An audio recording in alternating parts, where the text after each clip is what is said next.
ধুমুহা বৰষুণত কেনে পৰিবেশৰ সৃষ্টি হৈছিল আজি দক্ষিণ শালমৰাত সেই অভাৱনীয় পৰিস্থিতিৰ কেতবোৰ দৃশ্য আমি আপোনালোকক দেখাব খুজিছো আমি ব্ৰহ্মপুত্ৰই কিদৰে সাগৰৰ ৰূপ লৈছে সেয়া দেখুৱাম আপোনালোকক আমি আৰু এটা ভয়াবহ দৃশ্য আছে আমি সেইটো দেখুৱাবলৈ চেষ্টা কৰিম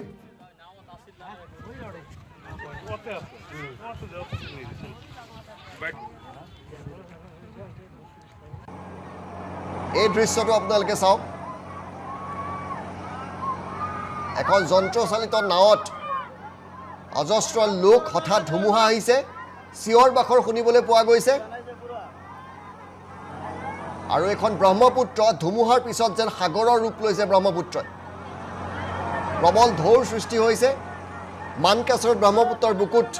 এখন তুলুঙা নাও ইতিমধ্যে ডুব গৈছে এজন নিখোজ হৈ আছে তিনিজনৰ প্ৰাণ ৰক্ষা পৰিছে ধুমুহা শিলাবৃষ্টি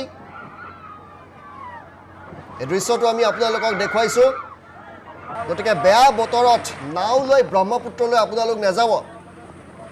কিমান ভয়াবহ এই দৃশ্য আপোনালোকে চাওক আমি সম্পূৰ্ণ দৃশ্যটো প্ৰথমৰ পৰা আকৌবাৰ দেখুৱাইছোঁ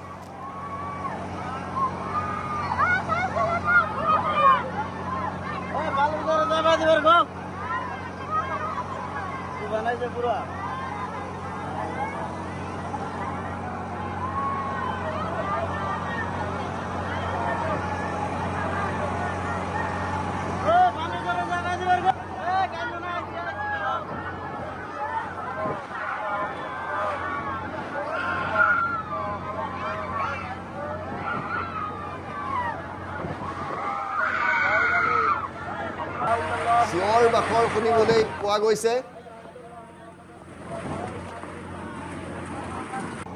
আৰু আল্লাহ হিফাজত কৰোন আদি শব্দ শুনিবলৈ পোৱা গৈছে আৰু এটা দৃশ্য দেখুৱাইছোঁ আমি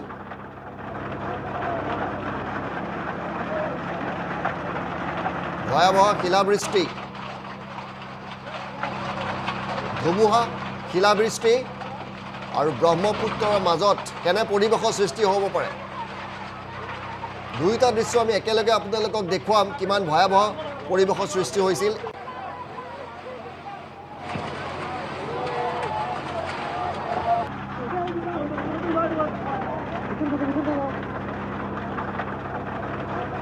এজন নিখোজ হৈ আছে এখন নাও দুৰ্ঘটনাত পতিত হৈছে ডুব গৈছে